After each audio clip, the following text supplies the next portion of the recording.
জীবনে অত্যন্ত মূল্যবান হয়। কথায় আছে যে হাসি এবং হাস্য আমাদের জীবনে ঔষধের মতো কাজ করে, আমাদের সুস্থ রাখে, আমাদের জীবনের অনুভূতিগুলিকে আরো সুন্দর করে তোলে। কিন্তু প্রত্যেক ওষুধের মতোই এর সাথেও এটাই হয়। প্রত্যেক ওষুধ সঠিক সময়ে, সঠিক মাত্রায়, সঠিকভাবে গ্রহণ করতে হয়। যদি এরকম না হয় তাহলে এই ঔষধও শরীরের ক্ষতি করে দিতে পারে। এবার আপনি ভাবতে পারেন, হাসি থেকে কিভাবে ক্ষতি হতে পারে? আপনি যদি অন্য কারোর উপরে হাসেন তাহলে হয়তো তার মনে কষ্ট হতে পারে, তার অন্তরের মিত্র হয়তো শেষ হয়ে যেতে পারে, আর অন্তরের শত্রু জেগে উঠতে পারে। কিন্তু এটাই যদি আমরা সকলকে সাথে এনে সকলের সাথে হাসি, তাহলে হয়তো আমাদের অন্তরের এই হৃদয়ের ভেতরে লুকিয়ে থাকা যে শত্রু তা শেষ হয়ে যেতে পারে, আর অন্তরের বন্ধুসত্তা প্রকাশিত হতে পারে। ঠিক কি না?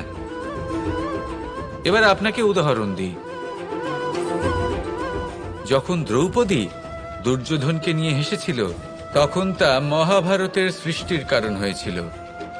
কিন্তু সেইখানেই যখন পার্থ আর মাধব একসাথে বসে মৃদুমন্দ হাসতেন তখন ধর্ম স্থাপন করা হয়েছিল। তা আপনি কি চান? কাউকে নিয়ে হেসে তাকে আঘাত করতে চান, নাকি সকলকে একসাথে এনে তাদের হাসিয়ে তুলে ধনাত্মক প্রভাব ফেলতে চান? সিদ্ধান্ত আপনার। আসুন আর আমার সাথে ভালোবেসে বলুন, রাধা রাধা। সাফল্য এবং অসফলতা, মানুষের জীবন এই দুই চাকার ওপরই দাঁড়িয়ে থাকে, এর আশেপাশেই ঘুরতে থাকে। তাই সাফল্য এবং অসফলতা অত্যন্ত লাভদায়কও হতে পারে, আবার অত্যন্ত ক্ষতিকারকও হতে পারে। নির্ভর করছে মানুষের উপর। যদি কথা বলা হয় সাফল্যের, তাহলে যখনই সাফল্য আসে তখন সেই সাফল্য তার মাথায় চড়ে বসে। তিনি নিজের পথ থেকে সরে যান, লক্ষ্যভ্রষ্ট হয়ে যান, অনুচিত কাজের দিকে অগ্রসর হয়ে পড়েন, বিনাশের দিকে অগ্রসর হয়ে পড়েন। কিন্তু সেই সাফল্য যদি মাথায় চড়তে না দিয়ে মনের মাঝে বাস করে, তাহলে সে নিজের সাফল্য অনুভব করতে পারবে, নিজের কর্তব্য অনুভব করতে পারবে, ভাববে যে কিভাবে এই সাফল্য দ্বারা সমাজের কিছু মঙ্গল করা যেতে পারে, আর সেই সাফল্যই তার জন্য বরদান হয়ে যাবে। এবার যদি কথা বলি অসফলতার, তাহলে যখনই অসফলতা আসে তখন মানুষ তাতে মন খারাপ করে বসেন, দুঃখী হয়ে পড়েন, হেরে গেছেন বোধ করেন, জীবনের সামনে অগ্রসর হওয়ার সাহস করতেই পারেন না। তার কি করা উচিত? তার মন থেকে না ভেবে মস্তিষ্কের দৃষ্টিভঙ্গি দিয়ে ভেবে দেখা উচিত যে আমি এমন কি করলাম যাতে আমি অসফল হলাম।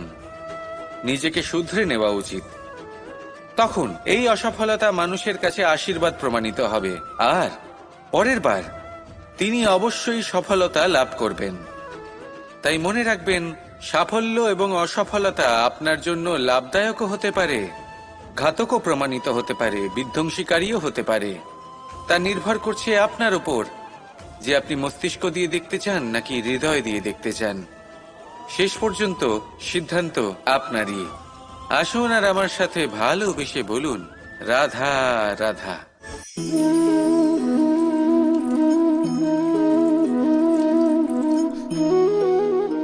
এই হলো এক আম গাছ, আর খুব যত্ন সহকারে আমি এটা বড় করেছি। প্রথমে বীজ বপন করেছি, তারপর সিঞ্চন করেছি, তারপর এর থেকে অঙ্কুর বেরিয়েছে, তারপর দিন প্রতিদিন আমি এতে জল দিয়েছি। আস্তে আস্তে ওর পাতা বেরিয়েছে, তারপর ও একটা গাছের আকার ধারণ করেছে। এইভাবেই যদি প্রতিদিন আমি ওর দেখাশোনা করি, তাহলে নিশ্চিত রূপে এর শিকড় আরো দৃঢ় হবে এবং একটা বিশাল গাছের আকার ধারণ করবে, যার থেকে কিছু ডাল জন্ম নেবে, আর তাতে আমি পাবো কিছু মিষ্টি সুস্বাদু আম ফল। এবার আম তো সকলের প্রিয়, সকলের পছন্দের ফল, সকলে খেতে চান। কিন্তু আম পাওয়ার জন্য আগে আপনাকে সেই গাছের যত্ন নিতে হবে। যদি আপনি গাছ লাগিয়ে তারপর ভুলে যান, তাহলে সেই গাছের কি হবে? তার অস্তিত্বটাই মুছে যাবে, তাই না? আমাদের সম্পর্কগুলো কিছুটা এরকমই হয়। যদি সম্পর্ক জুড়ে আপনি ভুলে যান, তাহলে তার অস্তিত্বই মুছে যাবে। তাই শুধুই সম্পর্ক গড়বেন না, তাকে পালনও করুন। নিশ্চিত রূপে আপনার এই সম্পর্করূপী বৃক্ষের ডালে আনন্দের মিষ্টি সুস্বাদু আম ফল নিশ্চয়ই পাওয়া যাবে। তাহলে প্রত্যেক দিন প্রত্যেক সম্পর্ক পালন করুন, তার থেকে আনন্দ লাভ করুন। এই মন ভালোবেসে বলবে, রাধা রাধা। মানুষ ভাবেন যে ধন অর্জন করা হলো অত্যন্ত গুরুত্বপূর্ণ। তিনি আজীবন ধন অর্জন করতে থাকেন, ধন অর্জন করার চেষ্টা করতে থাকেন। সে যাই হয়ে যাক না কেন, পরিশ্রম করতে থাকেন। স্বাস্থ্যের দিকে নজর দেন না, না উচিত সময় খাবার খান, না উচিত সময় ঘুমোতে যান, না পর্যাপ্ত সময় পর্যন্ত ঘুমন, কিছুই না। ধন অর্জন করতেই থাকেন, করতেই থাকেন। আর কিছু সময় পরে যখন তিনি অসংখ্য ধন লাভ করে ফেলেন, তখন তার সাথে ওনার শরীরে অনেক রোগ বাসা বাঁধে। এইসব রোগের উপচার করতে করতে সেই সমস্ত ধন যা উনি অর্জন করেছেন তা তিনি ব্যয় করে ফেলেন। শেষ পর্যন্ত কি হয়? আমরা যেভাবে এসেছি ঠিক সেইভাবেই ফিরে যাই, ধন এখানেই থেকে যায়। দেখুন, একটা অত্যন্ত গুরুত্বপূর্ণ কথা রয়েছে যে আপনার বোঝা উচিত। এই যে ধন, তার ব্যবহার করুন জীবনকে আরো ভালো করে তোলার জন্য। ধনের সদ্ব্যবহার করা উচিত, এমন যেন না হয় এই ধন আপনাকে ভোগ করে ফেলে। এই জীবনকে নিশ্চিত রূপে আরো শ্রেষ্ঠ করে তুলুন। কিন্তু এই ধন অর্জন করার এই প্রক্রিয়াতে নিজের সারা জীবনকে নষ্ট করে ফেলবেন না। এই জীবন উপভোগ করতে শিখুন, আর আমার সাথে ভালোবেসে বলুন, রাধা রাধা। আজ আমি আপনাকে একটা কাহিনী শোনাবো। একটা খাড়াই উঁচু পাহাড় ছিল, যা বেয়ে ওঠা প্রায় অসম্ভব কাজ ছিল। এবার একদিন কয়েকটা ব্যাঙ এলো আর তা বেয়ে উঠতে শুরু করলো। আস্তে আস্তে প্রত্যেকটা ব্যাঙ মিলে লাফিয়ে লাফিয়ে ওপরে ওঠার চেষ্টা করছিল। নিচে কিছু পশু দাঁড়িয়েছিল যারা বলছিল, এটা তো অসম্ভব ব্যাপার, এই ব্যাঙগুলো উঠতেই পারবে না, সকলে পড়ে যাবে। আর তারপর ধীরে ধীরে সমস্ত ব্যাঙ নিচে পড়তে থাকলো। শেষ পর্যন্ত একটাই ব্যাঙ ছিল যে শিখরে পৌঁছতে পারল। জানেন সে কেন পারল? কারণ সেই ব্যাঙ বধির ছিল। সে কারোর কথা শোনেনি, ও স্থির করেছিল শিখরে পৌঁছতে হবে, আর পৌঁছে গেল। এবার এটা কিন্তু আমাদের জন্য অত্যন্ত গুরুত্বপূর্ণ শিক্ষা।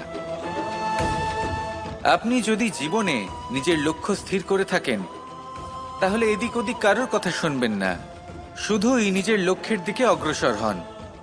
কারণ সাফল্য আপনার প্রচেষ্টার দ্বারাই আপনি পেতে পারেন, অন্যের কথা দ্বারা নয়। তাহলে চেষ্টা করতে থাকুন আর নিজের লক্ষ্য প্রাপ্ত করুন। আর আমার সাথে ভালোবেসে বলুন, রাধা রাধা। অনেক সময় আমাদের মনে এই ভাবনা আসে যে আমাদের নিরীহ স্বভাবের সুযোগ নিয়ে এই সংসারের মানুষ শুধু আমাদের দুঃখই দেয়। কতবার এমন মনে হয় যে আমরা সবাইকে সাহায্য করার জন্য এগিয়ে যাই আর সকলে আমাদেরই দোষ দেয়। অনেক সময় এমন মনে হয় যে আমরা শুধুই সৎকর্ম করি, সকলের ভালো চাই, কিন্তু সকলে আমাদেরই বিষয়ে খারাপ কথা বলতে থাকে। দুঃখ হয়, কিন্তু আমাদের এটা ভেবে দেখা উচিত যে মানুষ আম গাছের গায়ে পাথর ছোড়ে, শাল গাছের গায়ে পাথর কেন ছোড়ে না? কারণ এই আম গাছে পাওয়া যায় মিষ্টি এবং সুস্বাদু ফল। অন্যদিকে শাল গাছ থেকে আমরা কি পাই? শুধুই কাঠ। তাই যদি আপনাকে কেউ কথা শোনায়, আপনাকে কোনো কিছুতে বাধ্য করার চেষ্টা করে, আপনার বিষয়ে অনুচিত কথা বলে, তাহলে নিশ্চয়ই আপনার মধ্যে এমন বিশেষ কিছু আছে যা তাদের মধ্যে নেই। নিজের মধ্যে আত্মবিশ্বাস বাড়িয়ে তুলুন, ধন্যাত্মক ভাব আনুন, সৎকর্ম করতে থাকুন। কোনো কটুতা এই মনে প্রবেশ করতে দেবেন না। এই মন সুপ্রসন্ন হয়ে বলবে, রাধা রাধা। এই সংসারে যখনই দুজন মানুষ একত্রিত হয়ে কোনো সমস্যার বিষয়ে আলোচনা করেন, তখন হয় সবার শেষে কোনো না কোনো সমাধান বের করেন বা কোনো না কোনো বিবাদ করেন। এই বিবাদ হলো মনুষ্য জীবনের সব থেকে বড় ঝামেলা, সব থেকে বড় সমস্যা। ভেবে দেখুন, এই বিবাদ কেন হয়? তখনই হয় যখন বার্তালাপ ঠিকমতো হয় না। আর বার্তালাপ ঠিকমতো কেন হয় না? কারণ বেশিরভাগ সময় মানুষ একটাই ভুল করে বসে। সামনের মানুষের কথা শোনেন, কিন্তু তার উত্তর দেবার জন্য, তার কথার মর্ম বোঝার জন্য নয়। কিন্তু যেদিন থেকে, যে মুহূর্ত থেকে আপনি এটা শিখতে শুরু করে দেবেন যে আমি অপরের কথা শুনব, কিন্তু সেটা বোঝার জন্য, তাকে উল্টে জবাব দেবার জন্য নয়, সেদিন থেকেই বিবাদের সমাপ্তি ঘটবে আর বার্তালাপ স্পষ্ট হয়ে যাবে। দেখুন, হয় সামনের মানুষের কথা বুঝতে শিখুন, বা নিজের বক্তব্য ভালোভাবে সামনের মানুষটাকে বুঝিয়ে বলুন। বার্তালাপ নাকি বিবাদ, আপনি কোনটা চান? সিদ্ধান্ত আপনার। আসুন আর আমার সাথে ভালোবেসে বলুন, রাধা রাধা। সিংহ। কথায় আছে, সিংহ হলো বনের রাজা। কিন্তু যখন সিংহের তথা বনের রাজার খিদে পায়, তখন তাকেও বাইরে এসে কর্ম করতে হয়। কোনো হরিণ নিজে সিংহের সামনে এসে এটা বলে না যে, আরে আপনি হলেন বনের রাজা, আপনি আমাকে ভোজন রূপে গ্রহণ করুন, আমি নিজের প্রাণদান করতে প্রস্তুত রয়েছি। এমন তো কখনোই হয় না। সিংহকে গুহা থেকে বাইরে বেরোতেই হয়, বনে ঘুরে বেড়াতে হয়, ধৈর্য ধরতে হয়, বিভিন্ন ধরনের পরিশ্রম করার পরেই তার ক্ষুধা নিবারণ হয়। হরিণ নিজে থেকে তার কাছে চলে আসে না। সেইভাবেই জীবনে কি সাফল্য আমাদের কাছে নিজে থেকে হেঁটে আসে? কখনোই আসে না। ততক্ষণ আসে না যতক্ষণ না আমরা পরিশ্রমের পথে চলা শুরু করছি। পরিশ্রম করতে থাকুন, এই পরিশ্রমের পথে অগ্রসর হতে থাকুন। যতক্ষণ আপনি পরিশ্রমের পথ ধরে এগোতে থাকবেন, সাফল্য আপনার কাছে আপনা আপনিই চলে আসবে। তাহলে জীবনে নিরন্তর প্রয়াস করুন, পরিশ্রম করতে থাকুন, সাফল্য লাভ করুন, আর আমার সাথে ভালোবেসে বলুন, রাধা রাধা। জীবনে ক্ষমা চাওয়া তাও কিছুটা সহজ, ক্ষমা করতে পারা অত্যন্ত কঠিন। ক্ষমা, 2 অক্ষরের এই শব্দ হতে পারে, কিন্তু অত্যন্ত বড় এই শব্দ, অত্যন্ত গুরুত্বপূর্ণ এই শব্দ। কখনো কখনো অন্য কাউকে ক্ষমা করে দেওয়া তাও কিছুটা সহজ কাজ, কিন্তু নিজেকে ক্ষমা করতে পারা অত্যন্ত কঠিন হয়ে দাঁড়ায়। অতীতে যদি আমাদের এমন কোনো ভুল হয় যে কারণে আমরা নিজেকে ক্ষমা করতে পারি না, অনেক সময় এমন কিছু ভুল করে বসি যে বিষয় শুধু আমরাই জানি, কিন্তু আমরা নিজেকে ক্ষমাই করতে পারি না, আর আমাদের বিকাশ সেখানে স্তব্ধ হয়ে যায়। কারণ যদি আপনি ক্ষমা করতে না শেখেন, নিজেকে ক্ষমা যদি না করতে পারেন, তাহলে তা আপনার জীবনের সব থেকে বড় বাধা হয়ে দাঁড়াবে। সেই জন্য জীবনে অবশ্যই শিখুন যে কিভাবে নিজেকে ক্ষমা করতে হয়, আর শিখুন যে আগের করা ভুল আবার কি করে না করা যেতে পারে। এই মন হালকা হবে আর প্রসন্ন হয়ে বলবে, রাধা রাধা। সাফল্য। সংসারের প্রত্যেক মানুষ সফল হতে চান। একটু বোধবুদ্ধি আসার পরেই সে সাফল্যের পেছনে ছুটতে থাকেন, আজীবন এই সাফল্যের পিছনে ছুটতে থাকেন। কিন্তু এই যে সাফল্য, তা অর্জন কি করে করতে হয়? ব্যবহার দ্বারা, ছলনা দ্বারা, বল দ্বারা, অর্থের দ্বারা? দুর্ভাগ্যবশত সাফল্য এভাবে লাভ করা যায় না। সাফল্য তখন লাভ করবেন যখন আপনি অসফলতা থেকে শিক্ষা লাভ করবেন। অসাফল্য থেকে শিক্ষা লাভ করা অত্যন্ত গুরুত্বপূর্ণ। করা ভুলের থেকে শেখা অত্যন্ত গুরুত্বপূর্ণ। যদি আপনি অসাফল্যকে ভয় পান, তার থেকে দূরে পালান, তাহলে জীবনে কখনোই এগোতে পারবেন না। অসফলতা আসেই আপনাকে এটা বোঝানোর জন্য যে সাফল্য কিভাবে অর্জন করা যেতে পারে। তাহলে অসফলতাকে স্বাগত জানান, তার থেকে শিখুন, নিশ্চিত রূপে সাফল্য আপনার কাছে আসবেই আসবে। আর এই মন তা সুপ্রসন্ন হয়ে বলবে, রাধা রাধা। এই সংসারে সুখ আর সন্তোষ লাভ করার পথ কি? ত্যাগ করা নাকি মেনে নেওয়া? এটা হলো একটা ধাঁধার সমান, আর যে বুঝতে পারে তার কাছে এক মিত্রের সমান। দেখুন, আপনি যা বদলাতে পারেন তা আপনি বদলে ফেলুন, যা আপনি বদলাতে পারবেন না তা আপনি স্বীকার করে নিন, আর যা মেনে নিতে পারবেন না তাকে নিজের থেকে আলাদা করে দিন। ধরুন, আপনার কোনো অভ্যেস আছে যা আপনি বদলাতে চান, বদলে ফেলুন। যদি কোনো সমস্যা থাকে যা বদলানো আপনার হাতে নেই, তা স্বীকার করে নিয়ে তার সাথে পথ চলা শুরু করে দিন। যদি কোনো আবেগ থাকে, পরিস্থিতি থাকে বা কোনো বস্তু থাকে যা আপনি মানতেই পারছেন না, কোনোদিনও মানতে পারবেন না, তাকে নিজের থেকে আলাদা করে দিন। একেও সন্ন্যাস বলা হয়। জীবনে সুখ দুঃখ, ক্ষয় হোক বা লাভ, এই সবেতেই সমান রূপে যাপন করা, তাই হলো সন্ন্যাস। এতেই জীবনের আনন্দ রয়েছে। তাহলে এই আনন্দ উপভোগ করুন আর আমার সাথে ভালোবেসে বলুন, রাধা রাধা। সংসারের সবথেকে গুরুত্বপূর্ণ বস্তু কি? সবথেকে গুরুত্বপূর্ণ ব্যক্তি কে? সবথেকে গুরুত্বপূর্ণ অস্ত্র কি? আপনার কাছে সবথেকে গুরুত্বপূর্ণ সময় কোনটা? এমন অনেক প্রশ্ন আমাদের মনে আসে, এবং তার উত্তর খোঁজার জন্য আমরা কি না করি, কোথায় কোথায় না যাই, যেখানে এর উত্তর আমাদের কাছেই রয়েছে, আমাদের সামনেই রয়েছে। সংসারের সবথেকে গুরুত্বপূর্ণ ব্যক্তি হলেন তিনি, যিনি এই মুহূর্তে আপনার সাথে রয়েছেন, আপনার সামনে রয়েছেন। সবথেকে গুরুত্বপূর্ণ অস্ত্র হলো সেটাই যা আপনার কাছে রয়েছে। সবথেকে গুরুত্বপূর্ণ বস্তু সেটাই যেটা এই মুহূর্তে আপনার হাতে রয়েছে।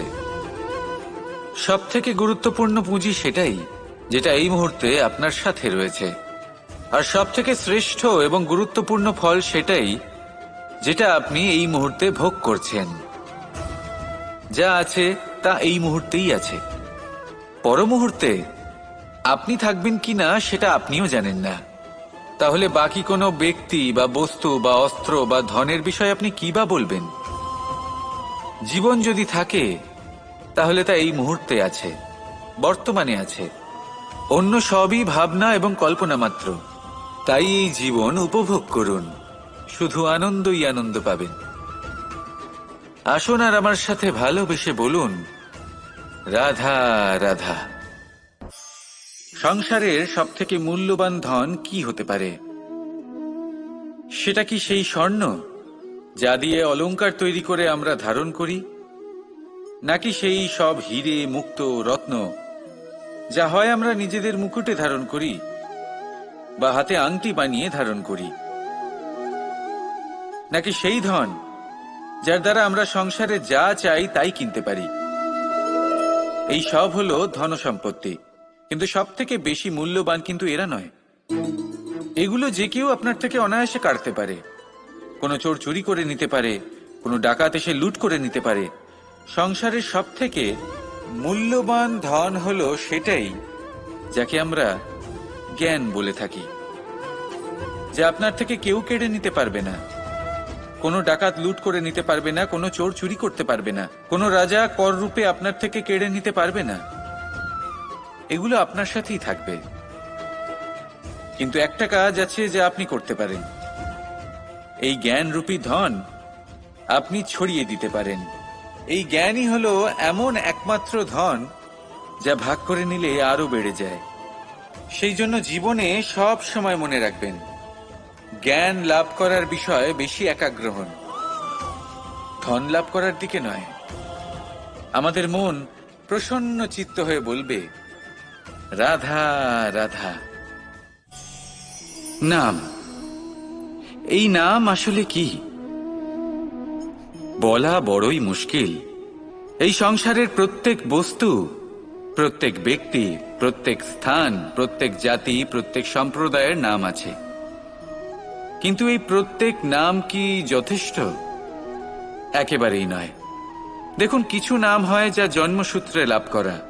যেমন আমার নাম রাখা হয়েছিল কৃষ্ণ, কিন্তু পরে মা আমাকে আদর করে কানাই বলতেন। যখন আমি গোবর্ধন পর্বত ধারণ করি তখন সকলে আমাকে গোবিন্দ বলে ডাকতেন।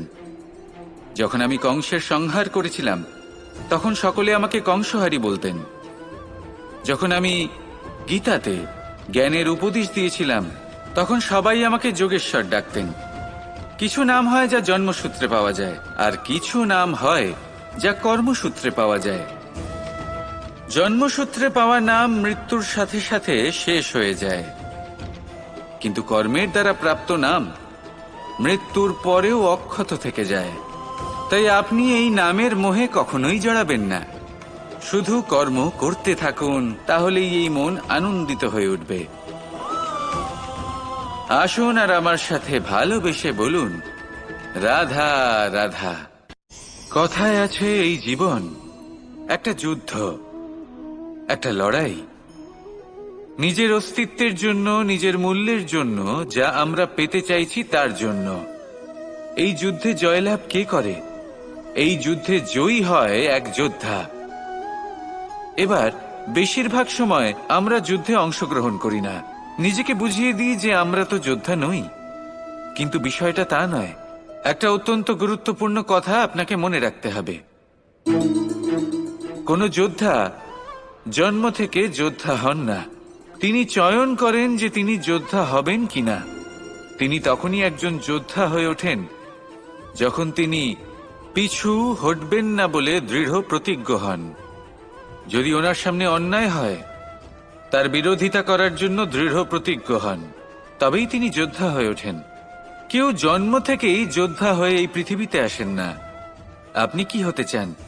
সেই দর্শক হতে চান যারা যুদ্ধভূমিতে বসে থেকে অন্য কারোর জয় উচ্ছ্বাস প্রকাশ করেন, নাকি সেই যোদ্ধা হতে চান যিনি নিজের শৌর্য দিয়ে, বীরত্ব দিয়ে নিজের পরাক্রম প্রদর্শন করেন, আর যার প্রশংসা যুগ যুগ ধরে হয়ে চলে? আপনি কি হতে চান সেই সিদ্ধান্ত আপনারই। আসুন আর আমার সাথে ভালোবেসে বলুন, রাধা রাধা।